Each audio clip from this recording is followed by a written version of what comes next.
Yes, welcome back to Swing on Radio Keith. Now, here, somebody left my outside broadcast unit lying about. Right on top of me tatties, mashed them before I got them out of the ground. Station at Achivianich. Now, Constable Gunn, you're now saying it wasn't Lord Lucan who got off the... We're slowing down. This is reverse thrust, or backfiring, as it's better known. To harness the plentiful supply of free static electricity. Hello there, and welcome to our little show, which takes the form of some new songs and tunes recorded here at the Invernairn Visitor Centre, plus the second half of my comedy show, which was recorded in Inverness some time ago. With me are my daughter Catherine on the cello and my son Colin on the fiddle. This first song, which I wrote very recently, is a nostalgic one for me because of a long and fond association with the ferries to Skye, Kyle to Kylakin. Earlier this year, as you'll all know, the new bridge to Skye was opened, and sadly it was the end of an era and time for the last ferry to Skye.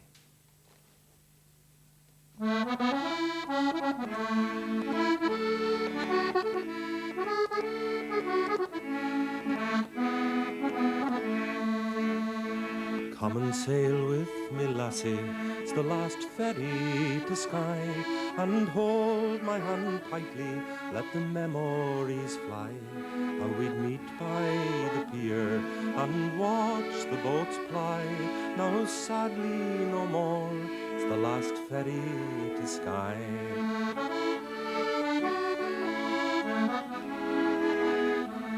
So they've built us a bridge now o'er the sea to Skye, but the bridge holds no memories for you and I. Our memories are not made from concrete and steel, but the roll of the deck and the swell neath the keel.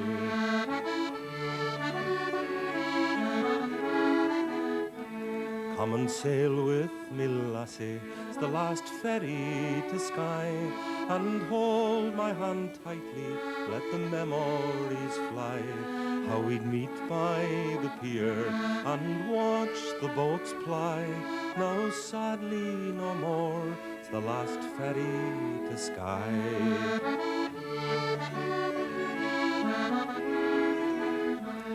As I gaze for the last time down my lovely Loch Alsh, I dream of the sailings in the years that are past, and I feel like the prince and Flora gone by as they sailed o'er the sea to the island of Skye.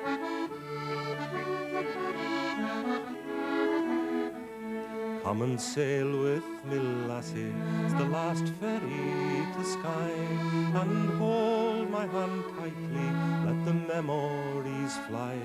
How we'd meet by the pier and watch the boats ply, now sadly no more, it's the last ferry to Skye.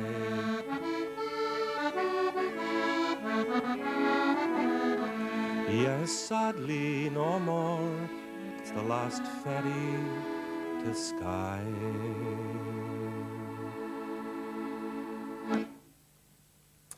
And now, ladies and gentlemen, over to my comedy show, recorded some time ago in bonny Inverness. You lot remind me of the Grey Ferguson tractor. Remember you started her on petrol, and then after she got warmed up a bit, you switched her on to paraffin. Well, I reckon you lot have been switched on to something, but I don't think it's paraffin.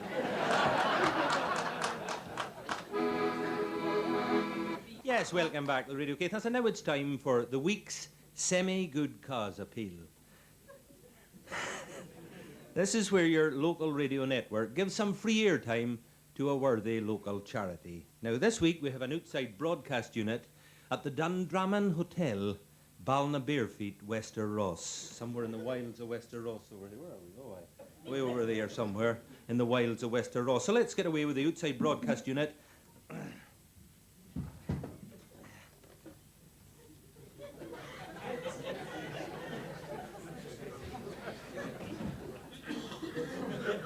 The appeal is made by the failed publican Colin Campbell.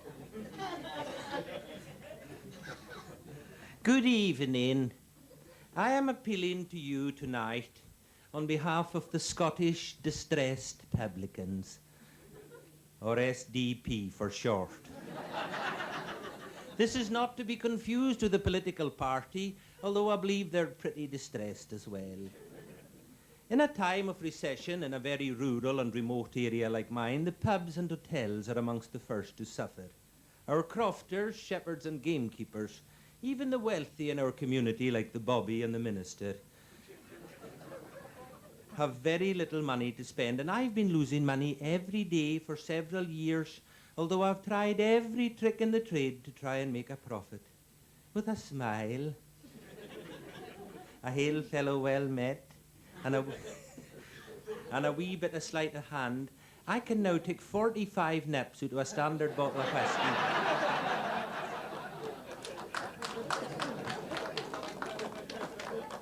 And not even the customs and excise would notice it. And still I'm losing money. But here's a wee tip for you in case you're planning to come into the industry. It's all done by displacement. Look, here's the measure. Just leave a bit of your thumb inside the measure when you're pouring.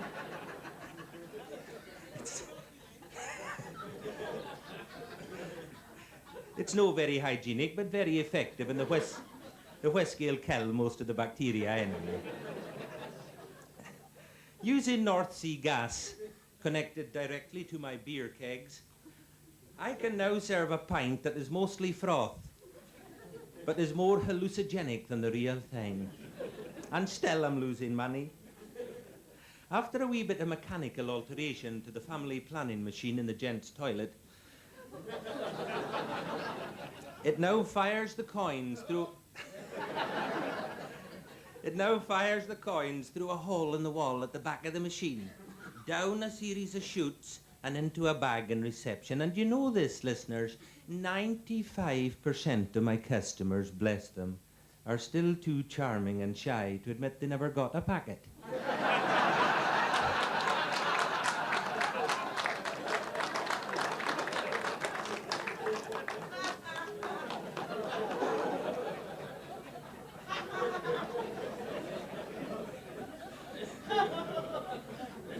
And still I'm losing money.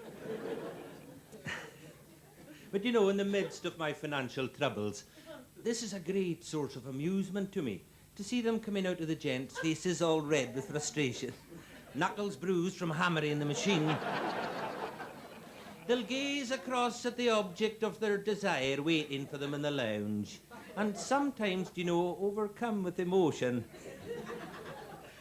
they'll come up to the bar and ask me for change of a fiver and go back for a second shot.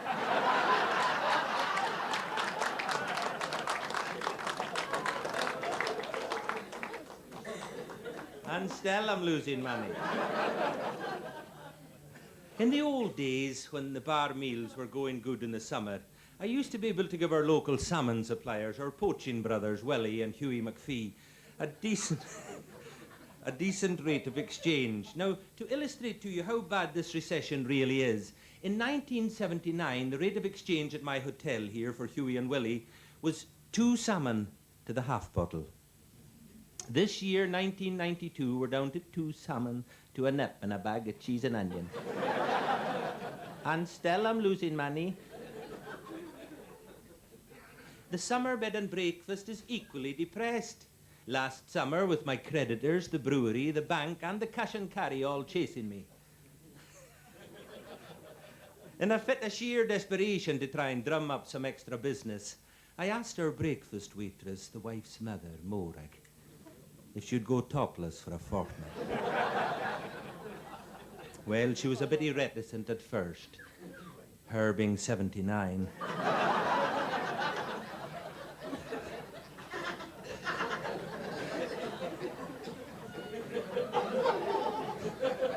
But once she grasped the full horror of her financial situation and realized that her cup of cocoa and glass of sherry were also on the line, she reluctantly agreed. Well, listeners, it was an unmitigated disaster. What with the Medgies, and the bacon fat sparking off the frying pan.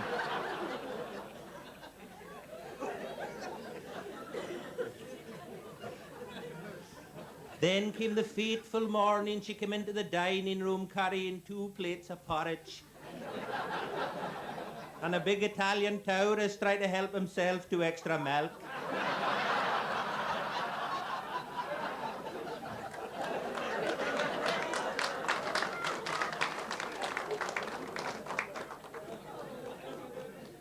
Oh, Mamma Mia.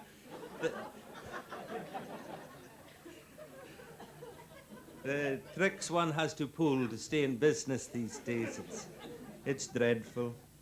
After the electricity was cut off, I had the brainwave to harness the plentiful supply of free static electricity generated by my bed and breakfasters when they were in between my dreadful nylon sheets. Well, they're awful things, yon, aren't they? All blue flashes and toenails stuck. I never use them myself, but they're fine and cheap for the B&B. Now, in theory, this was a brilliant plan, to get my guests to generate enough electricity when they were in the sack, to heat the place, cook their own breakfasts, and then get them to pay me for it. I couldn't believe my own ingenuity, so I wired up all the beds to some big storage batteries in the cellar.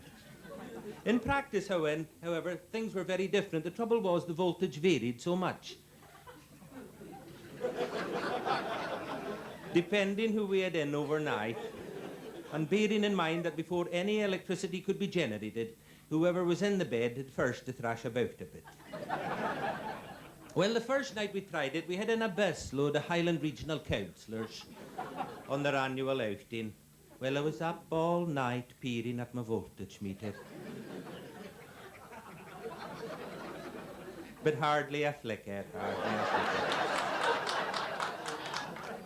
But oh, dearie me, what wind. From every room, the snoring, etc., was tremendous. It was like a November Atlantic gale coming in through the sound of Rossi. If only I had installed a windmill generator, I'd have made a fortune selling it to the national grid. In the morning, there was hardly any electricity in the storage batteries, with the result that the bacon was as limp and clammy as my bank manager's handshake. The next night, however, we had in a convention of West Coast lay preachers and a large following of their fans, followers, and groupies. Well, after dinner, they took a fearsome fill of whiskey and staggered off to bed singing a version of the 122nd paraphrase I hadn't heard before. Just like a sort of, how would I put it, a laser or a Lazarus karaoke night. Lay preachers, they're well named.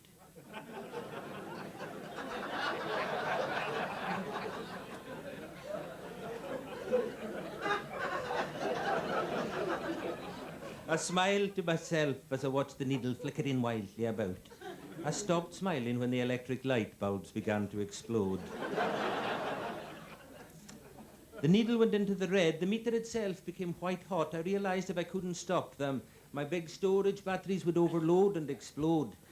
And my ecclesiastical athletic friends upstairs would meet their boss a bit sooner than they anticipated. Well, I broke the glass on the sprinkler system with mixed feelings. But during the ensuing melee, I was relieved to see the needle coming back to normal. In the morning, there was a lot of complaints because the bacon, in their own words, was like the biblical burnt offering. Now, those of you in the trade will know that the proper way, the correct way to measure the success or otherwise of a no-star West Coast hotel like mine is to walk round the back, find the kitchen extractor fan, then measure the column of grease that's running down the wall below.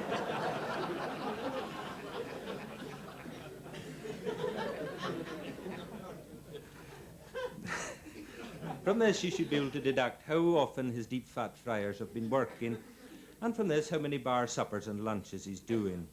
In the late 60s and 70s, I was so proud of my own grease column. It was like the side of Vesuvius. A huge marble statue made from tallow, sitting there down below the kitchen extractor fan.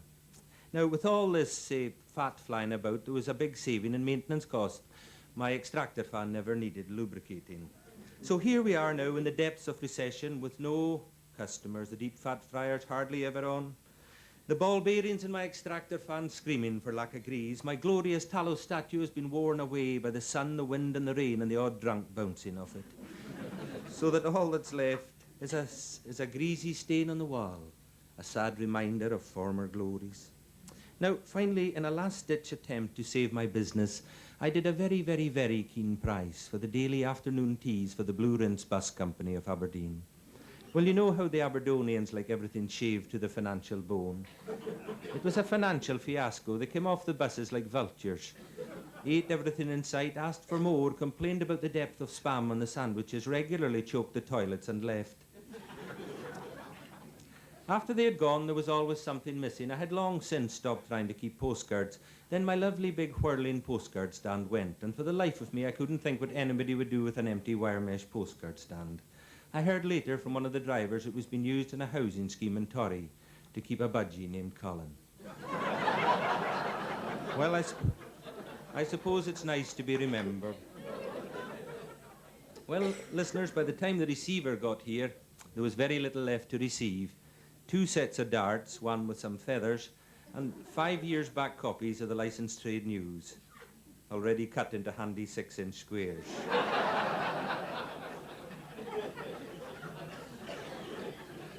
And so, listeners, I would ask you to look into your hearts and your wallets and give generously to the Scottish distressed publicans. Please send your donations to me, Colin Campbell, care of the receiver, P.O. Box 14, the Bahama Islands. Good night.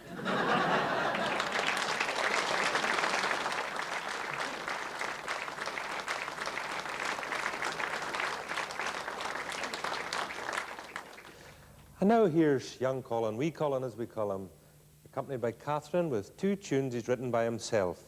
The Failed Crofter's Farewell to His Creditors and the Whiskey Meniscus.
Yes, welcome back. And following the news that the post office has asked mail bus drivers in the Western Highlands to smarten up their image and dress and behave more like airline captains, we have an outside broadcast unit aboard today's flight from Betty Hill to Cape Wrath with new image bus captain Hector Mackay.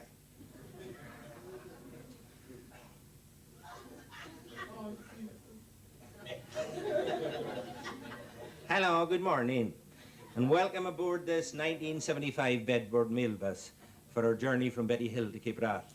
Our estimated travelling time will be most of the day. Depending on the amount of sheep, deer, and damned tourists you meet in the single-track road. We'll be cruising at an average of 37 mile an hour, and we'll be stopping at every mailbox between here and Cape Wrath, 51 in all. Don't be alarmed by the sudden engine banging when we're slowing down. This is reverse thrust, or backfiring as it's better known. And is perfectly normal in this type of vehicle. The incessant chirping at the back of the bus is from 100-day-old chickens for a wifey at Cape Wrath. In the event they stop chirping, please come forward and tell me, because I think there's a hole in the exhaust.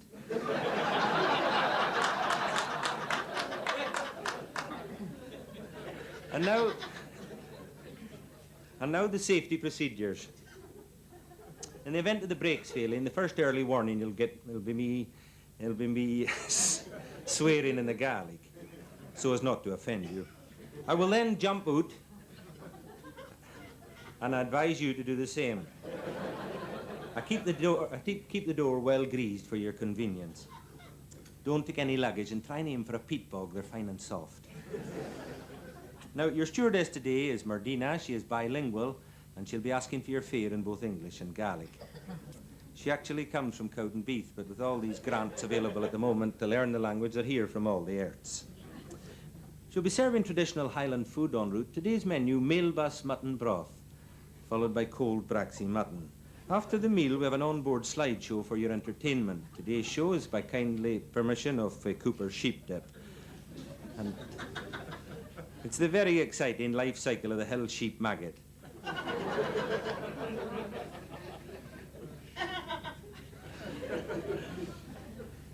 All in glorious black and white. A finger buffet and dip will be served. Will be served during the show. Unfortunately, there are no toilet facilities aboard this bus. However, there's good cover at a clump of whins in the shores of Loch Erible, where we will be stopping. Please beware of the nettles on this side. If you are unfortunate enough to be stung, complimentary duck-and leaves are available from your stewardess. Have a nice trip.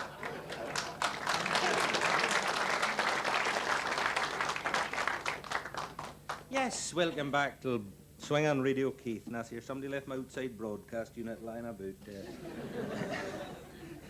And now it's time to slip across the stormy Pentland Firth to our sister radio station here, Radio Papa-West3, and we're presenter our dear Magnus. Are you there, Magnus? Hello? Hello, good morning. Good morning and welcome to the Radio Papa-West3 Money Programme.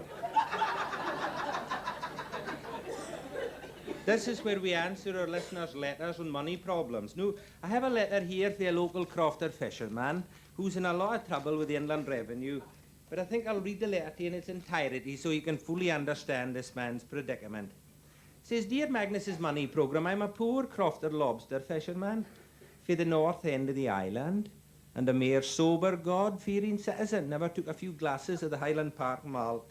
Despite me being a pillar of the community, I have been dogged recently by the taxman. Being self-employed, I have always filled in my own tax return, and because crofting and fishing has been so poor, I have never paid a penny of tax in 42 years. Oh. Apart that is, just after the 1953 gale, I think it was, when the 85,000-ton Japanese-registered bulk carrier Takasuki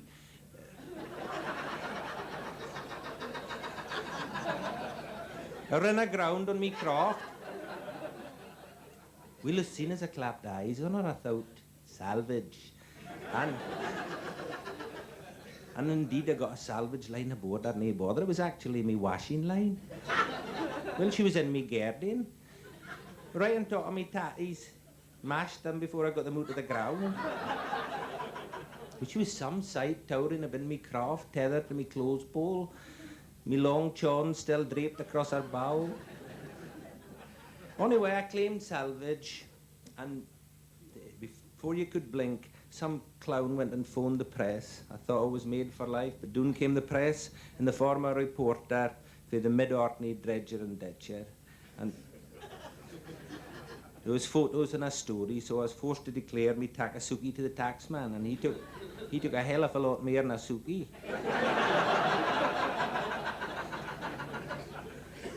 He took a great big bite to do it. So, since then, crofting and fishing has been so poor that in my 1992 tax return, I was forced to ask them for a rebate. Well, very soon I started getting very nasty letters for the heat ones in Inverness, asking all sorts of awkward questions. Why I only caught 5 lobsters last year? Why me 40 laying hens was only given 8 eggs a week?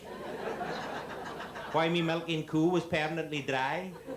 Why me bed and breakfast only had 1 commercial traveller last year, and he was storm-bound. By the time he was homeward bound, he was also egg-bound.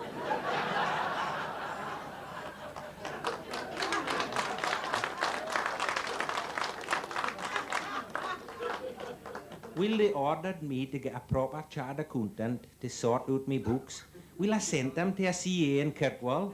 CA, he was well named, he made a complete backside of them, Alison.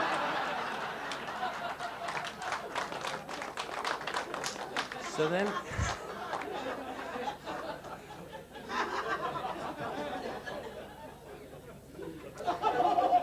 So then I got a letter saying they were sending 2 high-powered inspectors for the South Wick to inspect me books and me operation. Well, I phoned and told them they were welcome to inspect me books, but me vasectomy was a private matter. Anyway, I'd already declared it. Not only to the revenue, because it was, of course, completely deductible, but I also declared it to other spare women on the island. Anyway, it was agreed they would, turned out it was business operations, it was agreed they would flee with Loganair from the mainland of Scotland to the mainland of Orkney. There I was to meet them with my Peary lobster boat marina and ferry them out to the island for the inspection. I'd managed to hire the marina at the ridiculously low price of £40 an hour with no deductions. Well, luckily the big day dawned, a fine November morning, with Gentle 47 screaming down off Iceland. I was haying a halo of Job starting Marina's engine, and Moscovich had swapped with the skipper of a Russian trawler for a good address in Shetland.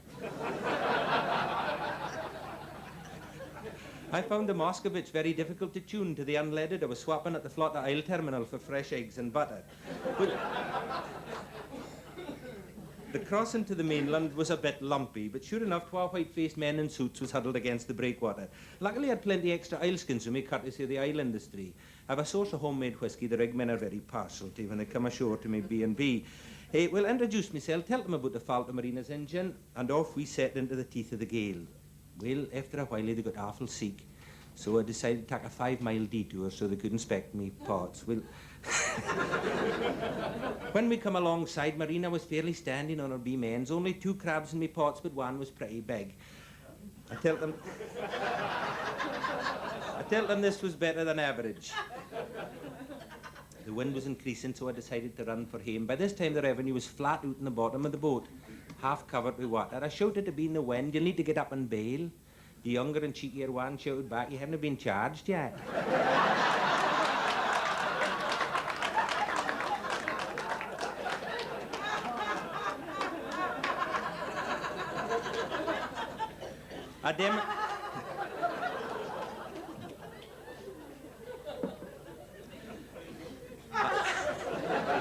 You'll have to stop this, Alison. They'll think I've planted... They'll think I've planted you in the audience.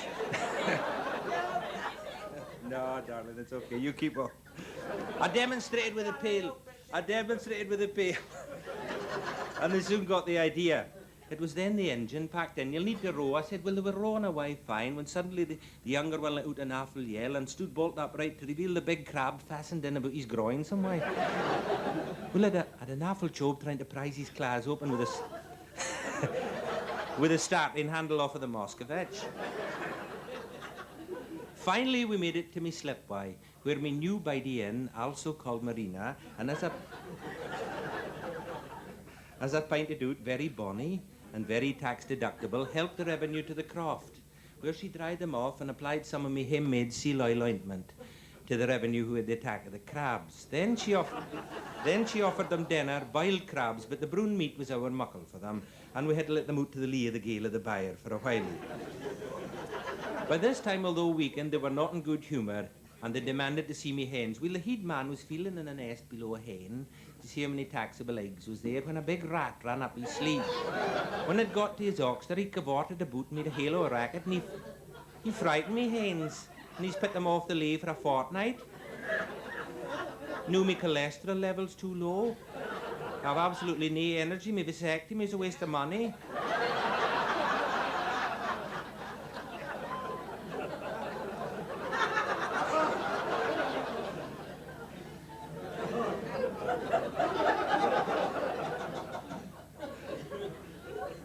Then they demanded to see me coo, to measure her udder, to see how muckle taxable milk she was giving. We got to the byre at a bad moment. Me milking coo, also called Marina, was in one of her amorous moods, as she was mad of bullying. I'd phoned me neighbour earlier to come over his Aberdeen Angus, but he hadn't gotten there yet. I'd forgotten about the last time she was needing a bull. I'd gotten the artificial inseminator for Kirkwall. Well, she didn't like that experience at all.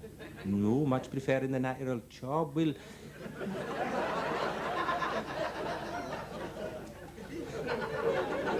when she must have a long, long memory, because when the revenue appeared framed in the byre door with a suit and a briefcase, she mistook him for the inseminator and she charged.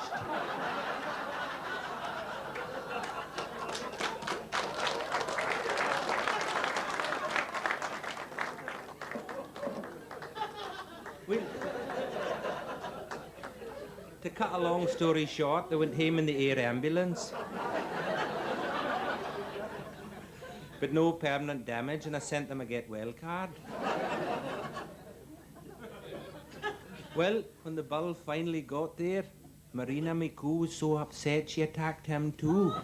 And knew she's nae calf. But by the look of the bull, he might be. He's got a great big belly and he's walking funny.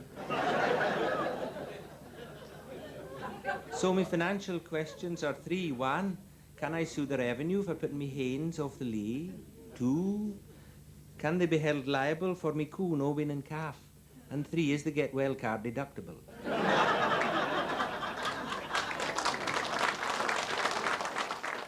And now here's Catherine with a traditional harvest song from the northeast of Scotland, Johnny Sangster.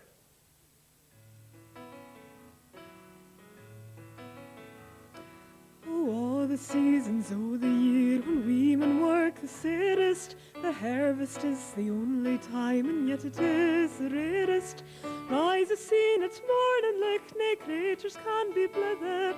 Buckle on our finger steels and follow out the scyther. For you, Johnny, you, my Johnny Sangster.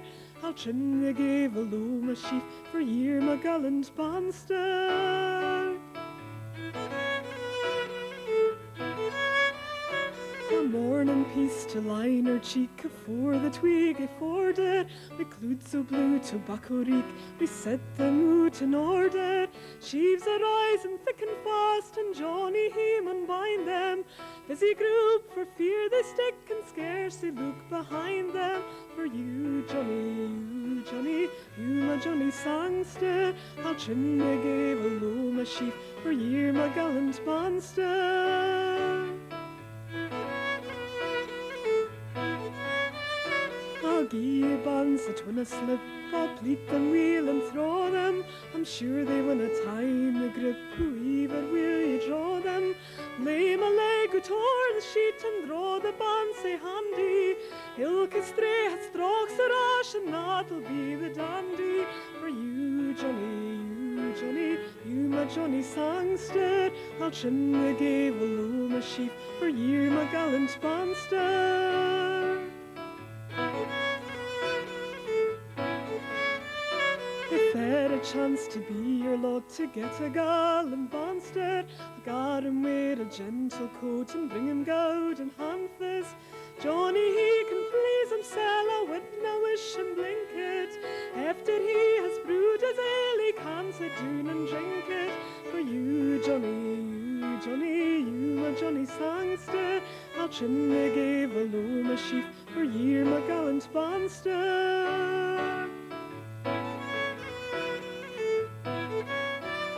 A dainty cooey in the byre for butter and for cheeses, comfy feeding in the sty would keep the hoose and greases. Bonny you he in the box would help to crease the ladle.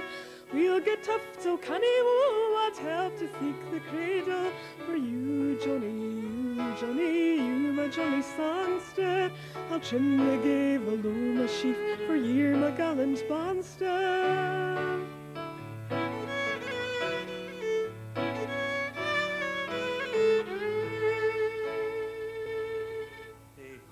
It's time now to have a look at what's on with all this joblessness about, what's on the job front with our programme, Jobless. Now, the Catholic Church in Benbecula is looking for a bingo caller for their dreadful sacrilegious fundraising events. Must be able to call the numbers in Latin, so the Protestants can't win.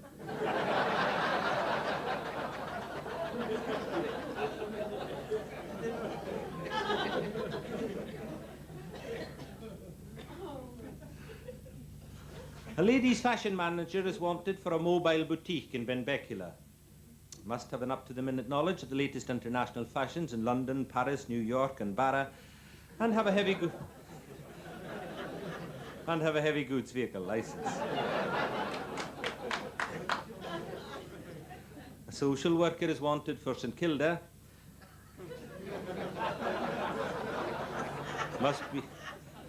Must be keen on the birds. Celibacy an advantage. The BBC in Stornoway are looking for a Gaelic-speaking financial director to help them get rid of the embarrassing 10 million a year they've got to promote the language. Might suit former members of the Western Isles Council. On the mainland, Nirex is looking for 2 nuclear waste disposal experts on the grounds that 2 heads are better than 1. And again on the mainland, ScotRail is looking for a new station master for their lonely Altnabreg station in Caithness. An ability to get on without people an advantage.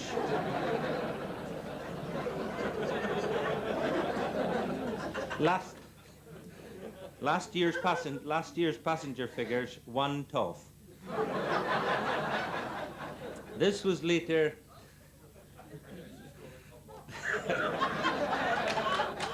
Thank you for that.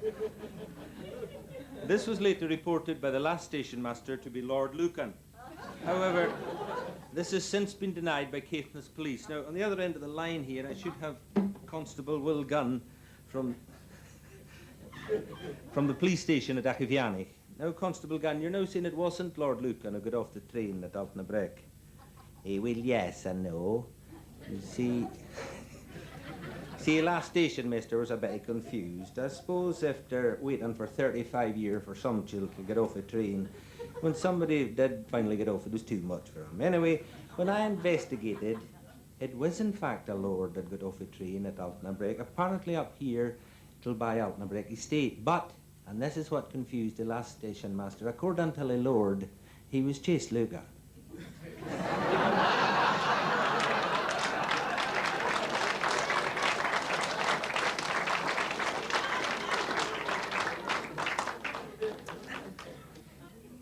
Greetings, fellow sinners, and you are welcome to my reflection at the closing of the day. I know that this broadcast of my weekly reflection is listened to by a growing and faithful band of deep-thinking peoples who I have come to know affectionately as my reflectors. As I looked at my reflection in the mirror this morning, and with a shaking hand cut myself whilst shaving, and then attempted to stem the flow of blood with a bit of the hard, shiny laboratory paper that I'd bought second-hand as a big job lot.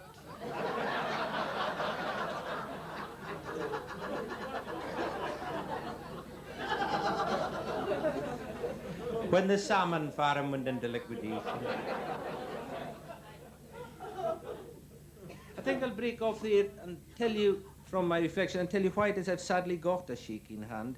It's a sort of hazard of my profession. As I go on my ecclesiastical evangelistic rounds of the crofts, the over-generous Calyachs are continually plying me with countless drupachs, clooty dumpling, guga sandwiches, shortbread, pickled gal's eggs, and oh, so many, many drams.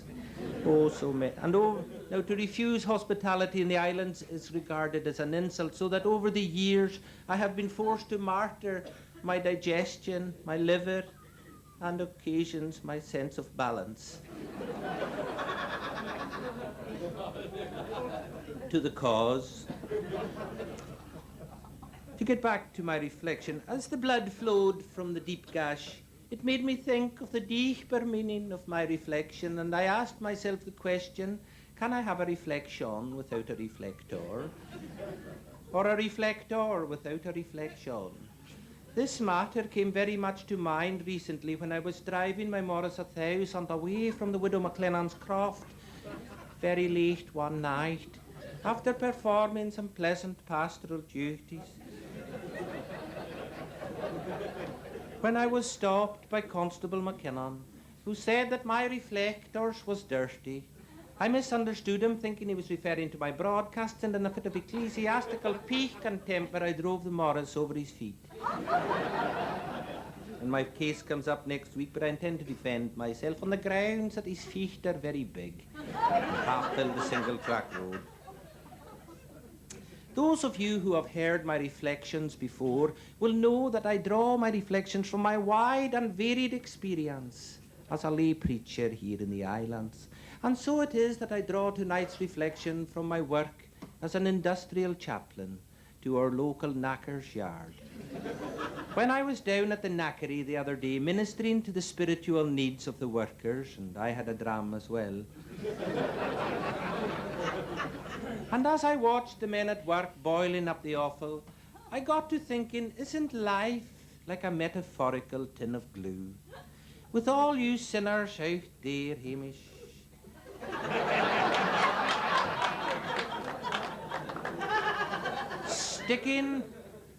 sticking your lives together. Ah, fellow sinners. To illustrate to you why I think everybody needs a shorty of life's metaphorical tin of glue, here is an incident that's happened to myself. Recently, I've had a troubled heart over a female member of my congregation. The widow McLennan has dropped and broken our collection plate, an ancient, priceless MacLeod family heirloom passed down over the generations with the beautiful words inscribed on it, a present from Fort William.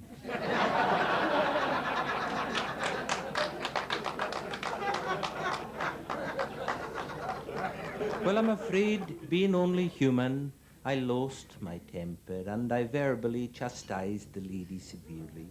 You may think I was hard-hearted, but you see, it was very dear to me. The plate was very, very dear to me. As it was passed round the congregation on Sundays, I could tell the value of each coin, Sinclair.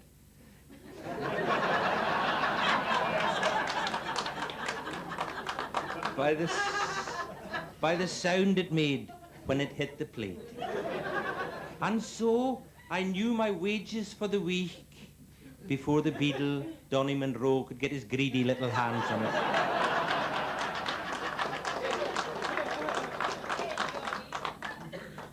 And so my relationship was in pieces, and so was the plate. And I felt in great need of life's tin of glue to stick them all together again. And so it was that I asked the widow McLennan over to the manse one evening to help me glue the plate together. When she arrived and I tried to get the lid off my old tin of glue, to find it was welded on so hard that I cried out.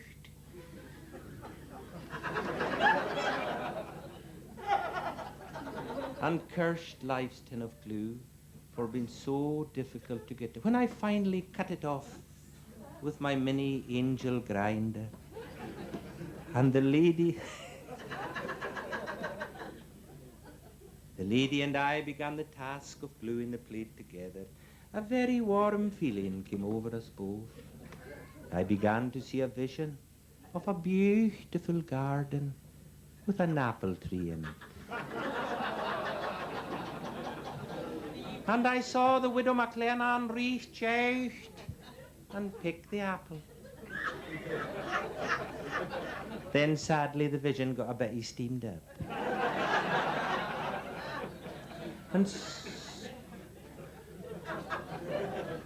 And so, fellow sinners, when your lives become unstuck, reach out for life's tin of glue. And you too can have a vision like me. And now I'm going to leave you with this week's reflection condensed into one of my now world-famous poems with a great depth of meaning behind it.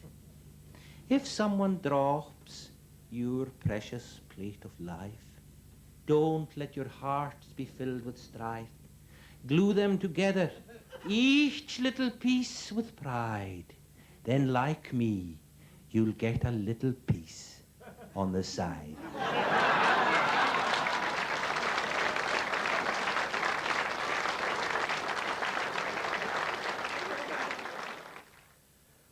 And now, ladies and gentlemen, to finish off our little show, a wee song of my own, based in Bonnybampshire.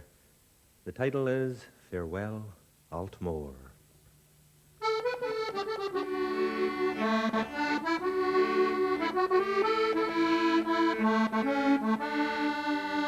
So fare ye well, my Bampshire hills, oh, my time has come, wish me nae ill, for I mun pass through the glens of time, by the Bampshire hills and the Altmore Quine.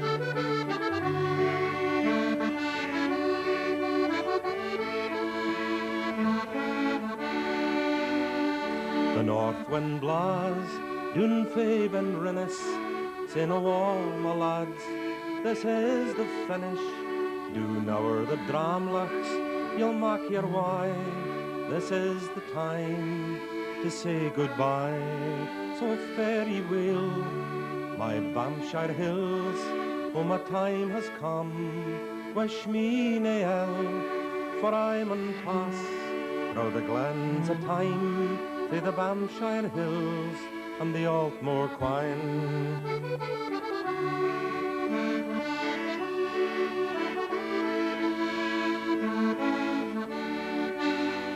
Strong memories are in my mind of a lonely soul, and you were kind, but time has taken a heavy toll. Now I mun leave with my lonely soul. So fare ye well, my Bampshire hills, oh, my time has come. Wish me nae ill, for I mun pass through the glens of time, to the Bampshire hills and the Altmore Quine.